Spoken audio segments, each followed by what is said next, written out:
All right, Neville Goddard, The Power of Unlimited Imagination. Chapter 4 again. This is chapter 4 in this book because we had chapter 4. Last chapter was this book. So I'm just going to call it for what it is. I'm not going to change the number, even though we're bouncing back because that chapter we just did wasn't in this book. So I'm doing the extras. The extras matter. All Neville matters. Chapter 4, Power of Unlimited Imagination, Seeing God. St. Augustine once said, "Oh my God, let me see thee, and if it die is to see thee, then let me die that I may behold thy face." Yet when we fell, God told us, "You cannot see my face and live, but I will cause my glory to pass by, and when I pass by, you shall see my back, but my face you will not see." That God is your wonderful I amness, your awareness who is forever claiming, "I am that is who I am. I am that is who I am." Imagination's power is the only power. It is your power to kill, to make alive, to wound, and to heal. It is your imagination that forms the light, makes the good, and creates the evil, and there is no other God.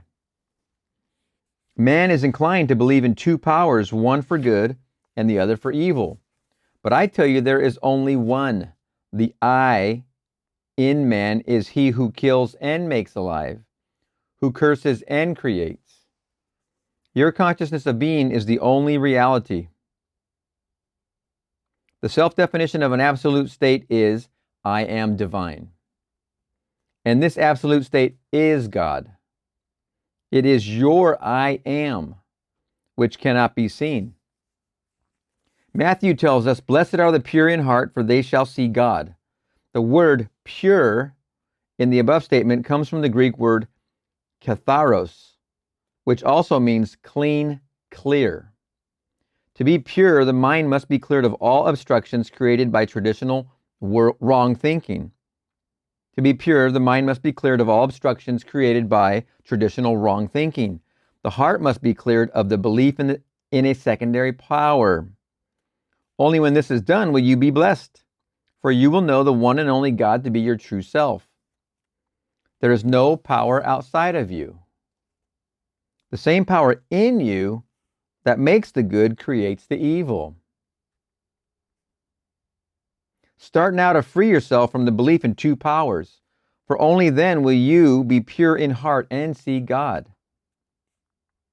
The whole vast universe is nothing more than the response to the consciousness of men. If you believe that the I in another is the cause of your displeasure and not your own I, then you have planted a tree in your mind that is obstructing your view and must be uprooted. Oh boy. We are told, "No man shall imagine evil in his heart." I'm not speaking of a physical organ, but of the mind, the center or heart of the matter. When your heart is pure, you become a member of the order of Melchizedek. Melchizedek. I have a book, the Melchizedek Truth Principle, I think. Very good book. Frater Akkad. Very good few books of his. Gosh, I read them seems like a long time ago. When your heart is pure, you become a member of the order of Melchizedek. Read the story carefully and you will see that when Abraham slaughtered the kings, in parentheses, all of his negative and unlovely ideas. Read the story carefully and you will see that when Abraham slaughtered the kings, he returned to find Melchizedek, the symbol of the I am, the being you really are. Learn to discipline your mind, for only the disciplined mind can attain the feeling of the wish fulfilled. Remember the 12 disciples. These are the 12 disciplines of the mind. Study, memorize, flashcard. Understand when you shouldn't be hearing the BS. Simon, Peter,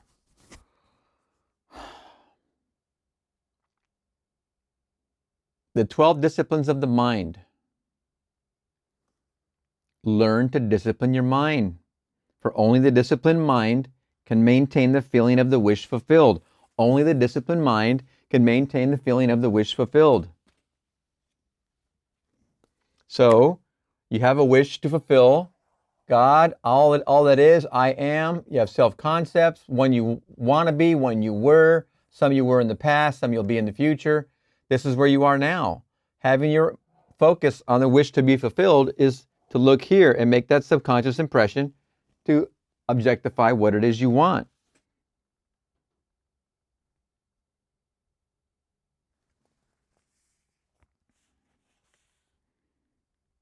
Learn to discipline your mind, for only the disciplined mind can attain the feeling of the wish fulfilled. If what you had imagined has not come into being, it is because you have not severed the ties that bind you to the level where you now stand. You have not severed the ties that bind you to where your self-concept is now. You must sever the ties. You must kill the old man. That is not literal. That is psychological and figurative. The old man is the old you. That's where you now exist and stand. You must kill that man. You must break your mechanical reaction to life in order to change your life track. Mechanical reaction, what does that mean? You ever have if you have a pet, like a dog, for instance, and you have a toy that they love to chase and go fetch for, then you know what mechanical reaction means. Absolutely you know, because they are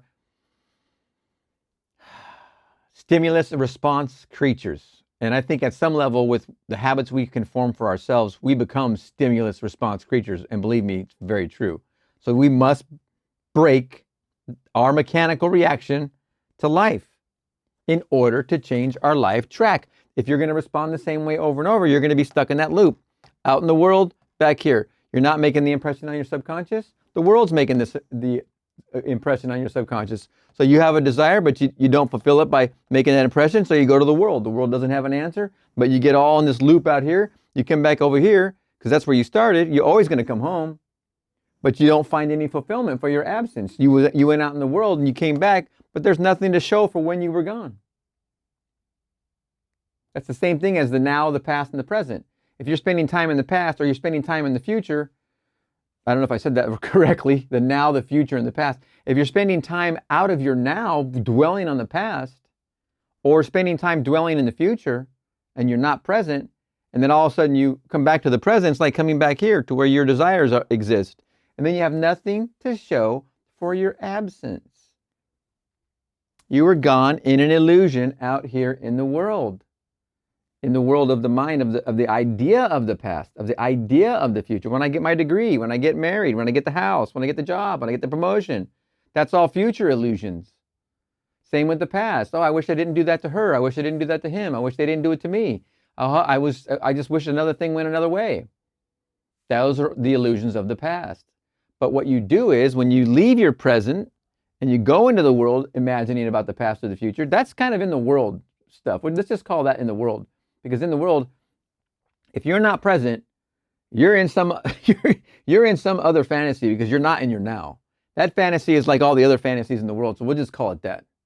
If you're not present in your now, you're not home. The lights are on, but nobody's home. We want to remember as often as we can, let's get back to home. Let's get back into the closet, shut the door. I am, some breathing. This is not too intense. Couple I ams. Couple three, close your peepers and chill out. I'm chill. This is when you remember where your home is.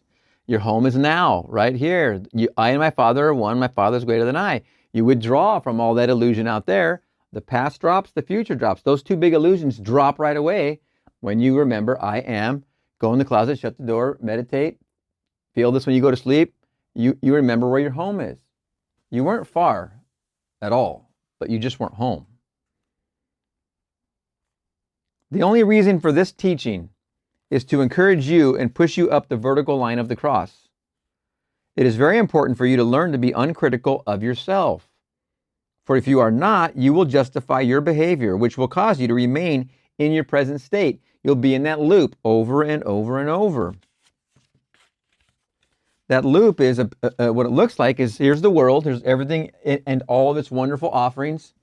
Here's you, but you're not making the subjective impression into your subconscious. Here's your conscious, here's your subconscious. You're not making the impression enough to get this wed, to get this conception done. This is Mary over here inside of you. All of us have Mary. All of us have a womb. You're not making the impression. You're going into the world. You're going into the fantasy of the past. You're going into the fantasy of the future, and you're not making the impression. If you're not making the impression, your womb is open to all the offerings from without. Without meaning the world, without outside of yourself. Remember, this game here, which we are all playing, is an inner world game. And when you're not present and you're caught over here thinking about the past, that's in the world. You're over here thinking about the future. This is not in the present. That's in the world. This whole thing here is now.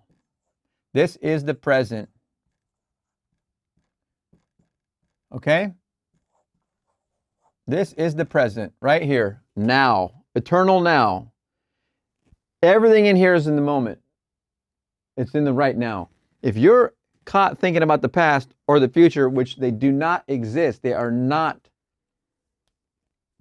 within you. They are outside of you. Because when you're there, someday I will.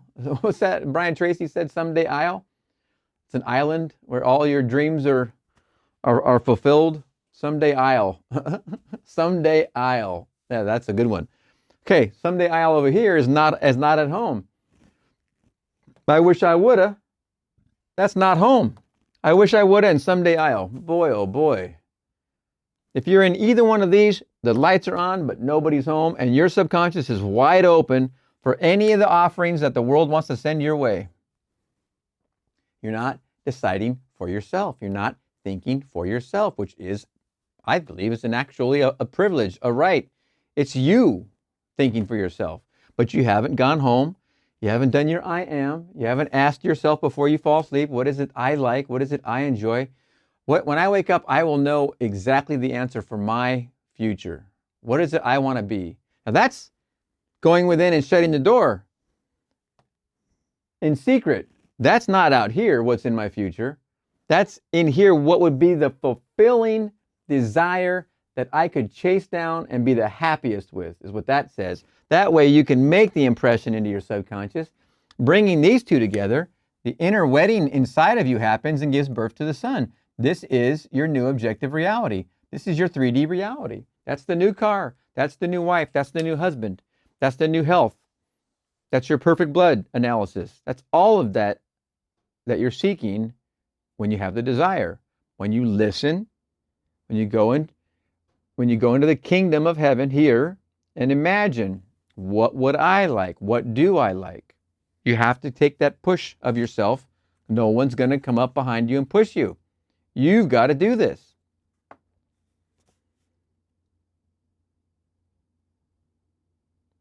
If you will stop being critical, you will stop the negative thoughts that bind you to your present state and move you out of it and into another. If you will stop being critical. There are 3 ways to clear your mind of the trees of traditional wrong thinking and allow you to see God.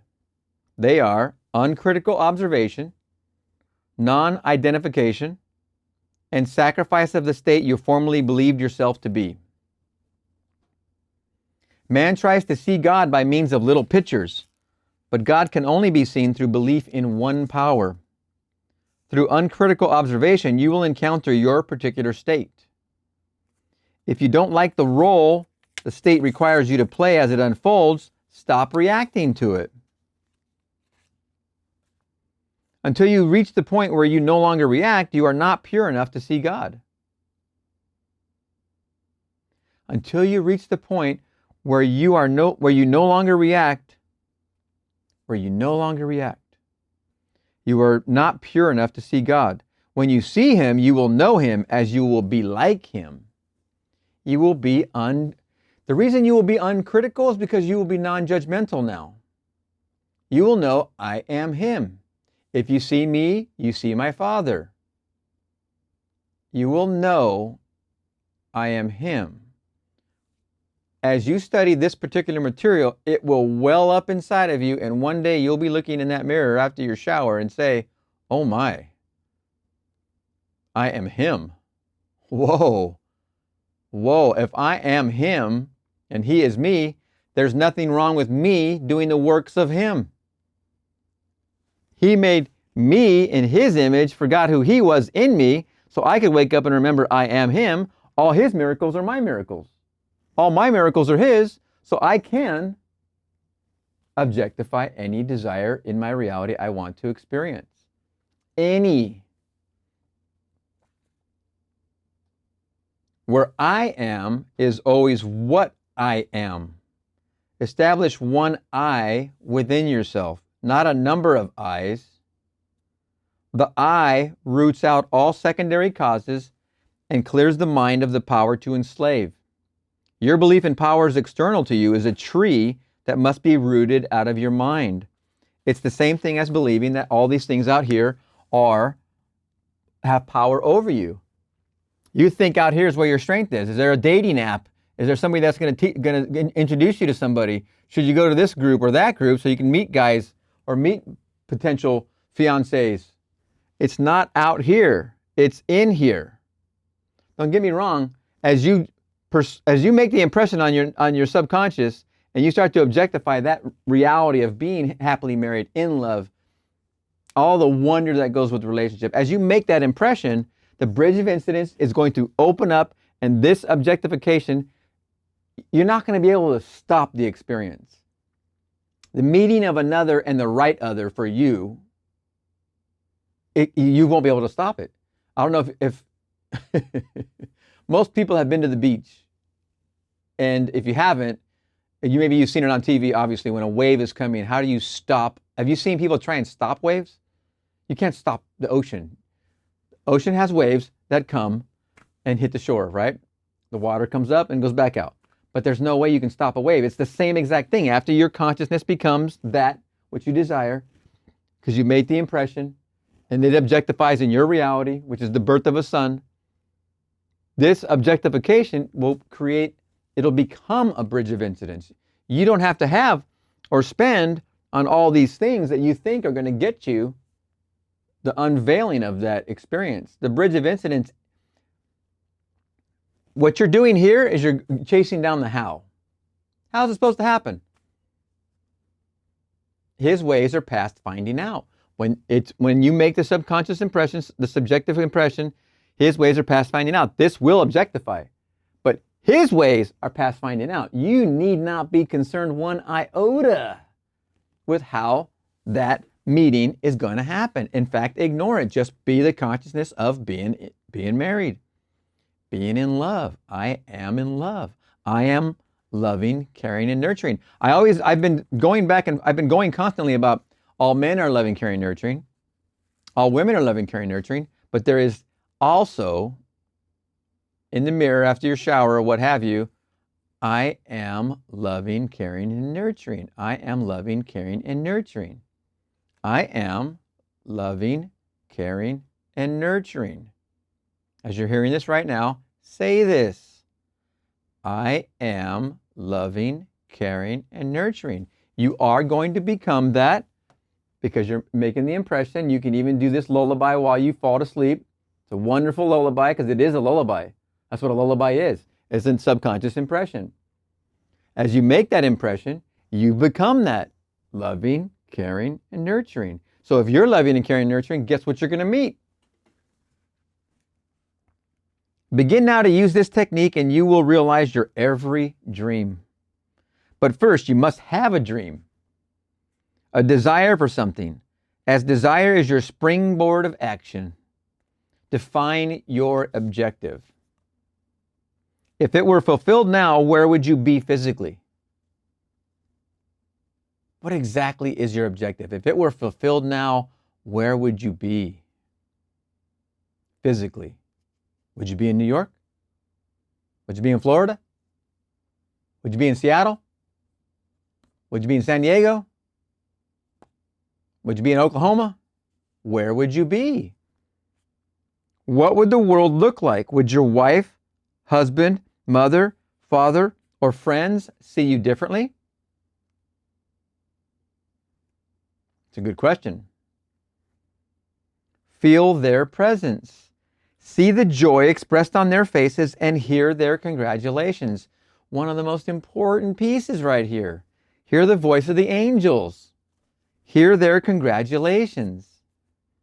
Repeat this act until you have the feeling of accomplishment. Repeat this act. Repeat this act. Then, having assumed the feeling of completion, remain faithful to it, for your assumption contains within itself all of the plans and power necessary for externalization. You need do nothing on the outside, for by your assumption, your mind is being rearranged. And when it confirms, it externalizes. Your desire may be for an improvement in your financial position, your social circle, or a deeper understanding of the mystery. The desire is up to you. But when put into practice, this technique will never fail you. When put into practice. It sounds very simple when put into practice. Who's coming to do it for you? Is your third grade teacher coming to do it for you?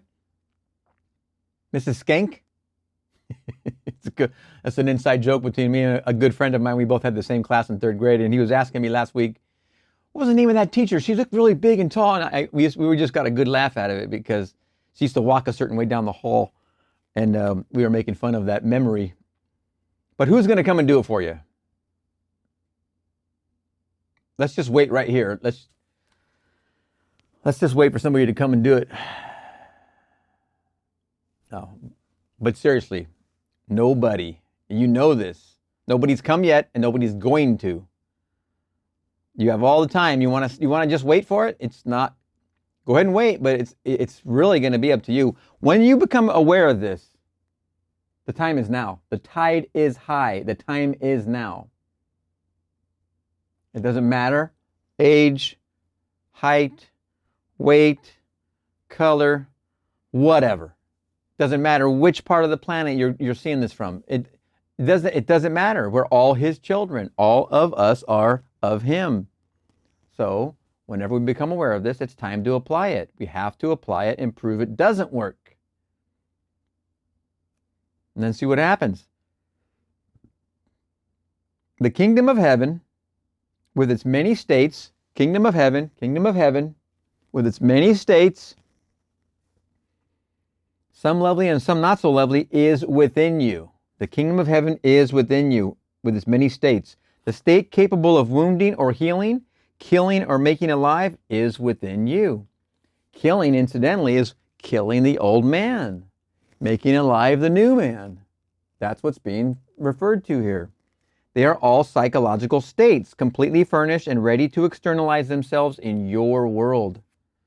And if having entered a particular mansion or state, okay, you do not care to remain there, you may leave it by the same technique it was entered, through the act of assumption. What is the act of assumption? Making the impression on your subjective self that objectifies into reality. Making the psychological impression on your subconscious, your subjective self, and which automatically, once that impression is made, automatically is objectified. You don't like it in the current reality that you objectified to? You created this one, all of a sudden this one has its own set of limitations. Over here you were a thousandaire, and over here you want to be a millionaire. Over here you were single and you wanted to be in a marriage, you want to be in love, and you got into a marriage and you don't like it. You can also use the law of assumption to get out of that. It happens all the time. Look at the statistics. I thought it used to be 50%. I think the numbers rise by quite a bit. Somebody mentioned on this channel in the comments, way more percent than that. And I'm like, whoa, it's a large percentage. I don't even want to repeat it. But we need that percentage to go down inside of us. We need not look at the world with its spreadsheets. All that is just whatever. Your only world to recognize and focus on is the one you are living. All marriages are successful. All marriages go the whole distance. I know of people that have been married 60 years. My in-laws, I think, are 50 or 60 years. I mean, it's incredible. It is possible. It is real. It is what you focus on. You see all marriage as successful. That'll be in your objectified reality, that what you see. If you think it's not, you'll make that impression into your subconscious, and that's all you will see. Remember, don't forget the finger pointing thing.